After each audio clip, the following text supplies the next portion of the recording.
కార్తిక్ గారు. ఇప్పుడు విచారణ అనేది ఇన్వెస్టిగేషన్ అనేది కంటిన్యూస్ ప్రాసెస్ అండి. విచారణలో భాగంగానే ఇప్పుడు అతని మీద BNS 105, BNS 118 క్లాస్ 1 సెక్షన్స్ మోపడం జరిగింది. దాన్ని ప్రూవ్ చేయాల్సిన బాధ్యత పోలీసుల మీద ఉంది కాబట్టి మధ్యంతర బెయిల్ వచ్చినా సరే దానికి కండిషన్ ఉంది.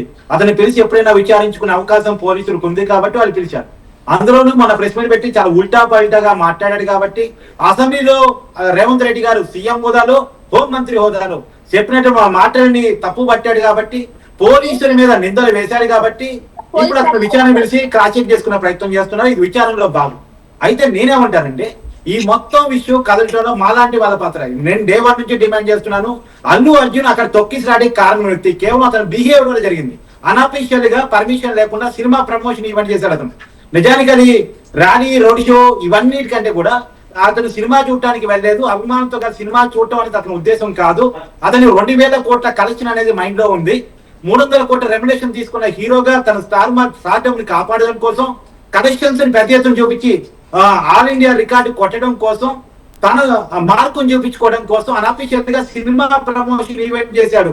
పర్మిషన్ లేకుండా ఒక ముషీరాబాద్ మెట్రో స్టేషన్ నుంచి ఆ విజువల్స్ పోలీసులు చాలా క్లియర్ గా చూపించారు.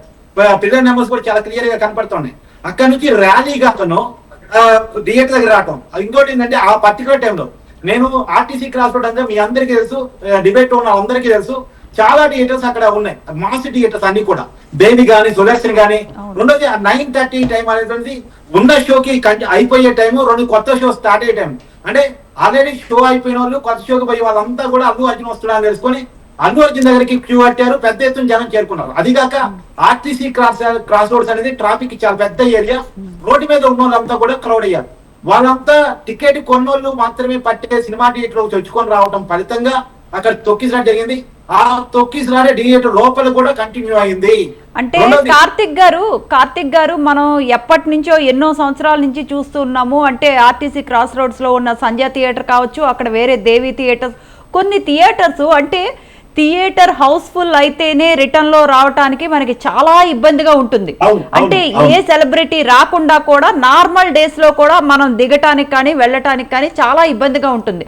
అలాంటిది ఇలా అల్లు అర్జున్ ఇంత వచ్చి ఇంత అభివాదం చేసుకుంటూ అంటే ఇలా వెళ్ళటాన్ని అంటే ప్రజల కోసం కొంచెం కూడా ఆలోచించలేదు అని మనకి ఇక్కడ క్లియర్ కట్ గా తెలుస్తోంది అనుకోవచ్చా?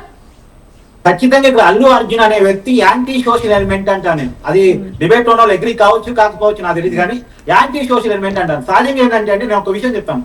ఇదే అల్లు అర్జున్ చాలా సార్లు ఇదే సంజయ్ రేట్లో సినిమా చూశాడు, సంజయ్లో కావచ్చు, దేవుడి కావచ్చు. కాకపోతే సహజంగా సెలబ్రిటీ ఇప్పుడు కరెక్ట్ ఉండదు. అంటే సినిమా స్టార్ట్ అయిన ఒక 1/4 గంట తర్వాత కాముగా వచ్చేస్తావు. బ్యాక్ డోర్ నుంచి తమకు కేటాయించిన క్యాబిన్ లో కూర్చుంటారు, ఒక ఫోటో తీసుకుంటారు, వీడియో తీసుకుంటారు, దాన్ని సోషల్ మీడియాలో పెట్టుకుంటారు. సినిమా క్లోజ్ అయ్యే ఒక 1/4 గంట ముందు వెళ్ళిపోతారు. వాళ్ళు వచ్చినట్టు వెళ్ళినట్టు కూడా ఆడియన్స్ తెలియదు. తర్వాత వాళ్ళు సోషల్ మీడియాలో పెట్టుకున్న తర్వాత మీడియాలో వార్త వచ్చిన తర్వాత మనతో కలిసి అల్లు అర్జున్ కూడా సినిమా చూశాడు, మనతో కలిసి చిరంజీవి కూడా సినిమా చూశాడు, మనతో కలిసి బాలకృష్ణ కూడా సినిమా చూశాడు, మనతో కలిసి పవన్ కళ్యాణ్ కూడా సినిమా చూశాడు అన్న విషయం తర్వాత మీడియాలో చూస్తే తప్ప తెలియదు. కానీ ఇక్కడ అల్లు అర్జున్ నేనంటూ సినిమా చూడటం కోసం అల్లు అర్జున్ రాలేదు. అల్లు అర్జున్ అక్కడ సినిమా ప్రమోషన్ చేసుకోవడం కోసం వచ్చాడు. 50 మంది బౌన్సర్లను పెట్టుకొని వచ్చాడు అంటేనే తను సినిమా చూడటానికి రాలేదు, సినిమా ప్రమోషన్ కోసం వచ్చాడని అర్థం చేసుకోవాలి. తన వల్ల జనం ఇబ్బంది పడుతున్నారని ఆలోచించలేదు. పైగా చాలా క్లియర్ గా మనకి ఓవైసీ చెప్పిన మాటలో నేను ఒక మాట చెప్తానండి. అసెంబ్లీలో చెప్పిన మాట నేను కొత్తగా క్రియేట్ చేస్తున్న మాట కాదు. ఒకళ్ళు పోలీసులు ఒక మహిళ మీ వల్ల చనిపోయింది, తొక్కిసలాట చనిపోయిందంటే అవునా అయితే సినిమా హిట్ అయినట్టే అని అన్నాడని. అంటే దీంట్లో సినిమా వాళ్ళకి ఒక సెంటిమెంట్ ఉంటుంది. నరబలి జరిగితే ఏదో మంచి జరుగుతుంది అనేది సినిమాల్లో చాలా మంది ఉంటుందండి, నరబలి జరుగుతుంది అనేది. కానీ ఆ సెంటిమెంట్ అల్లు అర్జున్కు ఉందా? నరబలి తన సినిమా హిట్ చేస్తున్న ఒక సెంటిమెంట్ ఫాలో అయ్యాడు తప్ప ఒక మహిళ తన వల్ల చనిపోయింది, తను ఇక్కడ రావటం వల్ల ఒక పెద్ద ప్రమాదం జరిగింది, ఒక బాబు హాస్పిటల్ పాలయ్యాడు, వాళ్ళ కండిషన్ ఎలా ఉంది. సహజంగా అండి మన వల్ల చిన్న యాక్సిడెంట్ అయితే చిన్న గిల్టీ ఫీలింగ్ ఉంటది, చిన్న ఒక రకమైన ఫీలింగ్ ఉంటది. అల్లు అర్జున్ వెళ్ళేటప్పుడు కూడా చూడండి, ఆ విధుల్లో పోలీసులు చాలా క్లియర్ గా చూపించారు కదా. డీసీపీ కారెక్కించిన తర్వాత కూడా అతను అభివాదం చేస్తూ వెళ్ళాడు. అలాంటి వ్యక్తి నేను అంటాను, ఒకటి అల్లు అర్జున్ ని కఠినంగా శిక్షించాలి, అతని మీద ఎంక్వైరీ నడవాలి, చట్ట పరిధిలో ఉంది కాబట్టి ఈ శిక్ష, ఈ జైలు, ఈ బెయిల్ అని నేను మాట్లాడాను. ఎందుకంటే అది కోర్టు చేయాల్సిన విషయం నేను మాట్లాడాను. కానీ నేనేమంటానంటే సినిమాలో కూడా, పుష్ప సినిమాలో కూడా అల్లు అర్జున్ అదే క్యారెక్టర్.